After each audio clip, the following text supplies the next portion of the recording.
جبو پیدا کرنا کار کچا کوبانی اوین کردی بریار دا گوخافیری برنامه کمپیوتر بکه و جبو فیر کرنه تفلی کورسه که پرورده کرنه یا ریخستن وقفا جنین آزاد لباجار کوبانی بو اوین دبیجه گو پیدا کرنا کار بی زانبونا دبنگهین خباته لسر کمپیوتر پر دجواره جبر وی یکی بریار او بو گو دوی واریدا خوا پیشخه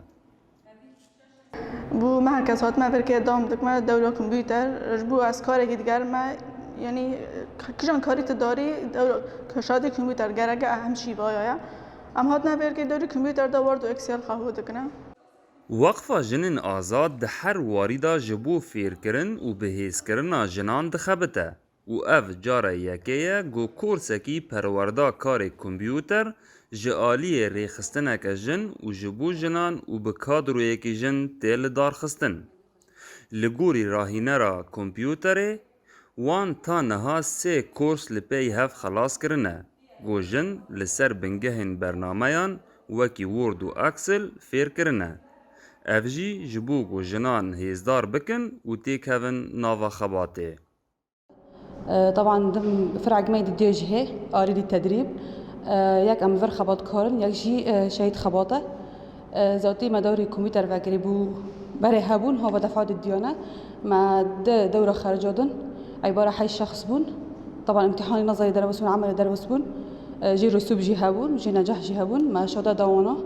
نها جيوا سيسيونه ياك فرا وياك ورا فر 4 كسر وور 3 كسر حفظ إنسانا ذاتي أم إيدت نوان أساسيات الكمبيوترن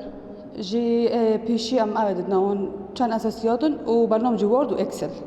خلال ما كده بس هدف ما أساسي إنه بقدر الإمكان جنو قسكيمة طبعا ورشة ما جيش كي جنو قسكا فقط خورت بيات تنانا هدف ما أساسي إنه جنو قسكيمة هو ببنا كمبيوتر أساسيات الكمبيوتر بوان جرجة بشغله كده مشروع كده وكتشتكي هنا درجة يعني قام خلاص كن وورد وإكسل وأساسيات الكمبيوتر تاوی گوش آلیه همی ولاتیان و کمپیوتر و آلاوین تکنولوژی تیم بکار آنین. پر کس هین نزانن برنامه این کمپیوتره بکار بینن.